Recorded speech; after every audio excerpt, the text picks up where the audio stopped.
Hello and welcome to this sneak peek of some things that we'll be doing in Museum on the Mount for Doors Open Day 2023.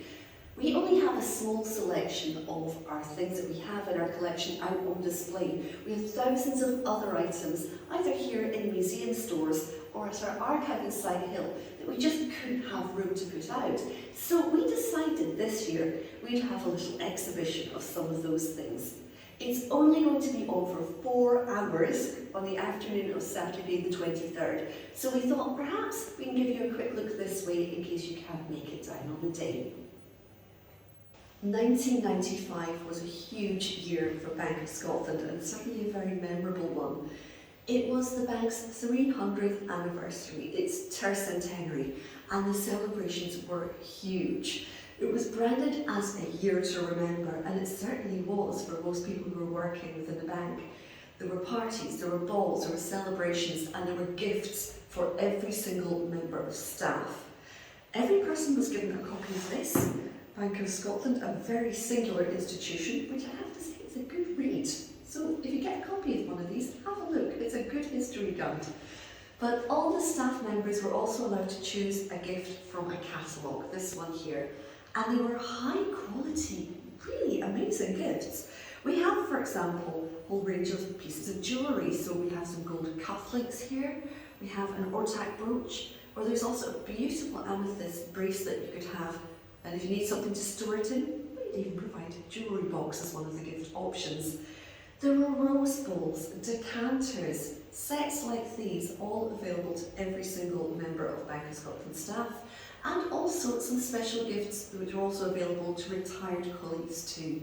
So it's amazing to think how many of these might still be in use, and possibly there might be a few gathering dust in some attics too.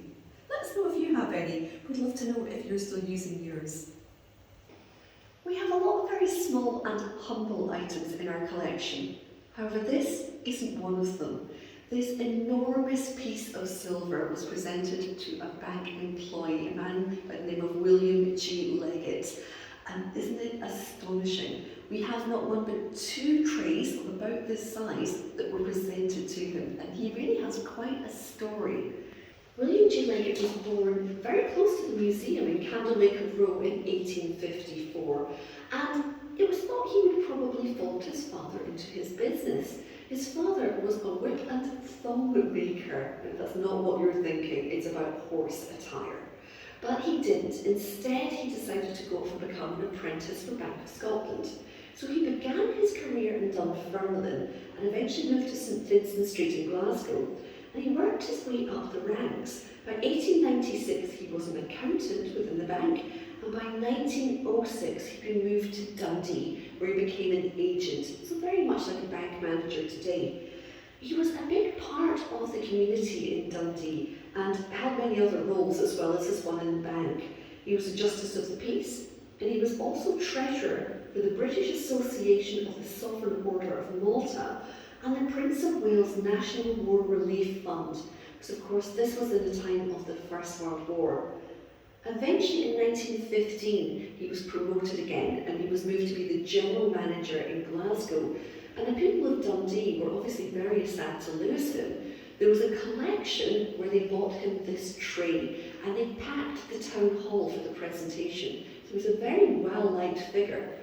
When he retired in 1926, he was given the second tray that we also have in his collection as well. So obviously this man attracted silver trays.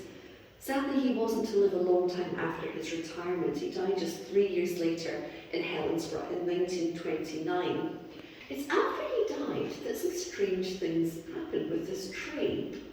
So, to cut back to about a year ago, we were donated the magazine we have here by one of his family. This is the Bailey. It was a society magazine of the time and it featured prominent figures. And when this was donated, we decided to look to see what else we had about William in our collection, and that's when we discovered that we had these trays. Now, the family member who donated these remembered seeing these trays in a family member's home in the 1960s and didn't know we had them in our collection. When we checked, we bought these for an antique shop in 1971, so we don't really know how they came to be there. But you might notice the tray is a little bit scuffed around the edges these days.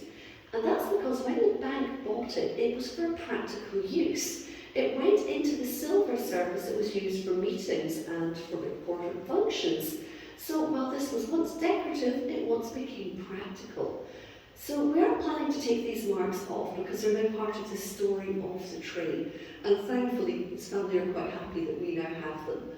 But it's nice to think that this tray, very much attached to a man from Bank of Scotland, has come full circle and it's now back where it belongs. We get all sorts of things donated to us here at the museum. Sometimes things from people's working branches, sometimes pieces of uniform, old sports trophies, you name it, we have it. And this was donated to us recently by retired bank colleague Alan Boothby. Alan started work for Bank of Scotland in 1971 and moved around several departments. And he came here for a tour at the start of the year with his daughter, and so we decided to have a look for some things about his career. And oh, did we come up trumps, because in 1975, Alan took part in a promotional film called Bright Future. Here's a little bit of it just now. Here's Alan Boothby. I came to the bank after attending Glasgow University, and I've been employed for just over 4 years. I'm in the department known as Business Advisory Services, which provides an advisory service for small business customers and helps them with their problems, whether they be taxation, cash flow crisis, regional development grants, or whatever. My function is to assist in assessing cases in conjunction with other members of the department. Also, I prepare certain background material such as balance sheet abstracts.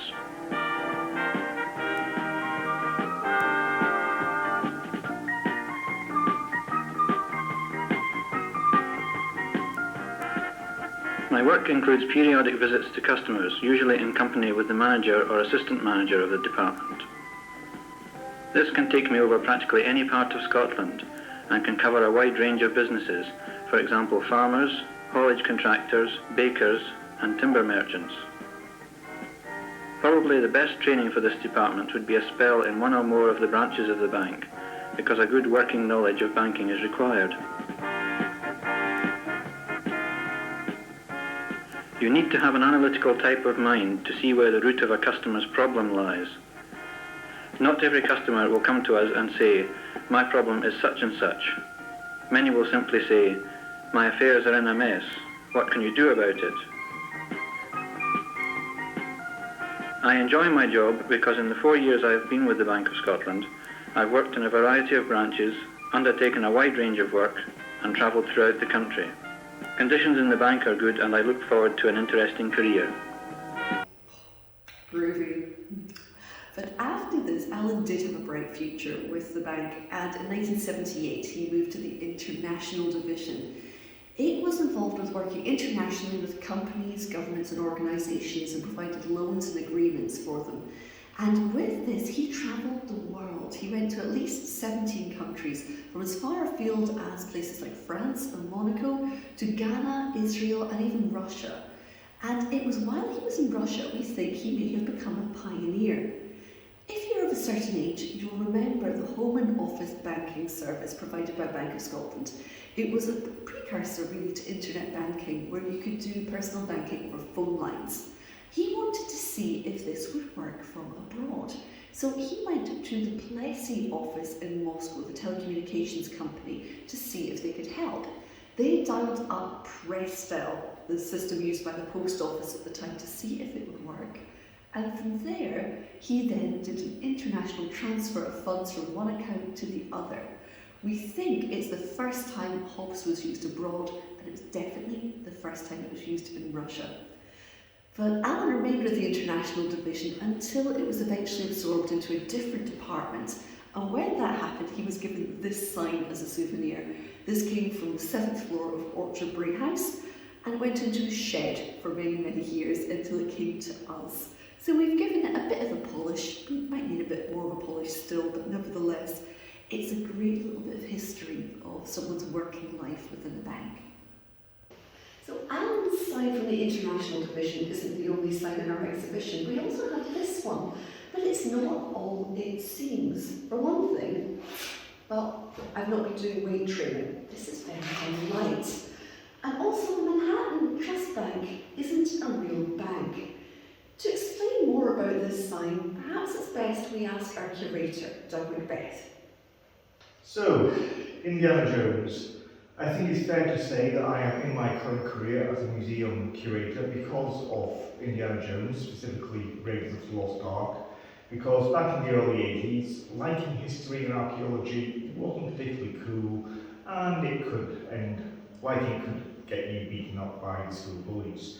However, along came Indiana Jones, and whilst, let's face it, what he does is definitely not archaeology, it made the idea of archaeology and history just that little bit cooler enough for the bullies to go and look elsewhere for their entertainment. So when I found out that one of our Bank of Scotland buildings, specifically St Vincent Street in Glasgow, was doubling as part of the set for the most recent Indiana Jones film, I had a word with the property people there, and they were able to secure this sign for the collection. It was just put over the proper Bank of Scotland brass sign on the corner of the building, and it appeared very, very briefly in shot in the film. Blink and you miss it, but it is a piece of film history, and it belongs in a museum. Some of the things we have in our collection are very valuable, and others are frankly priceless, especially if you're a child of a certain generation. Bank of Scotland has offered incentives for children's accounts for a long time, as have some other banks as well, and building societies, and we have just some of them here.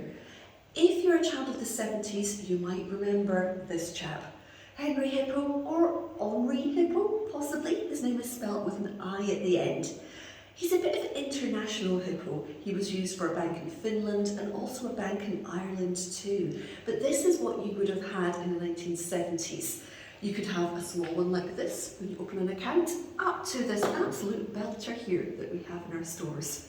But if, like me, you're more of a child of the 80s, you'll probably remember the Bank of Scotland Super Saver account. It was first launched in 1982, and its first gift isn't maybe what you'd imagine.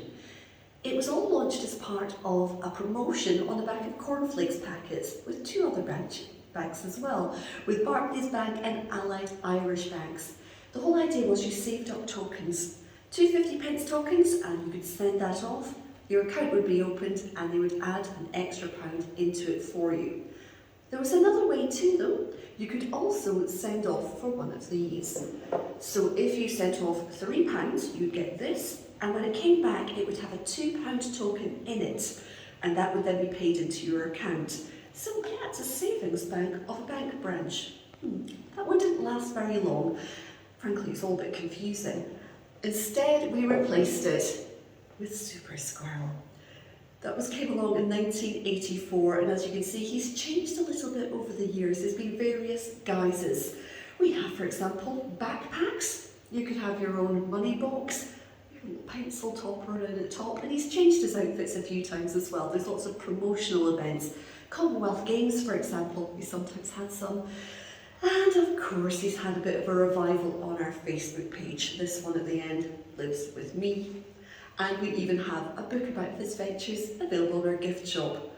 It wasn't the only way that Super Squirrel was memorable for staff, especially in branches, because there was also the mascot suit. The Super Squirrel suits were often worn for gala days, special events and promotions, and they were notoriously hot and sometimes a bit pungent. So we won't have the whole suits out here for Doors Open Day, but we will have some heads if you want to try them on. But also, honourable mention here as well has to go to this chap here. This is Alley Cat. He was a promotional tool for the Halifax Little Extra Club. So he was designed by a schoolboy in Kidderminster as part of a comic strip.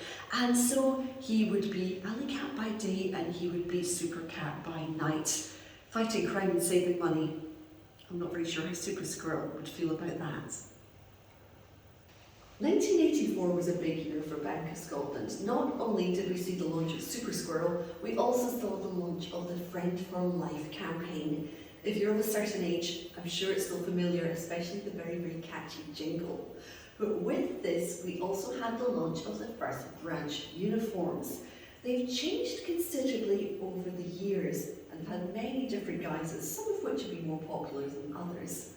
The very first branch uniforms were navy suits and ties for the men and tank tops and scarves for the women. They got a bit controversial later on in the 1990s, though, when we introduced pussy bows. Some people loved them, some people hated them, and certainly we had lots of reports of people wearing them on heads at parties. This is a little later. We don't actually have any examples of pussy bows in our collection, so we had to go for a later one.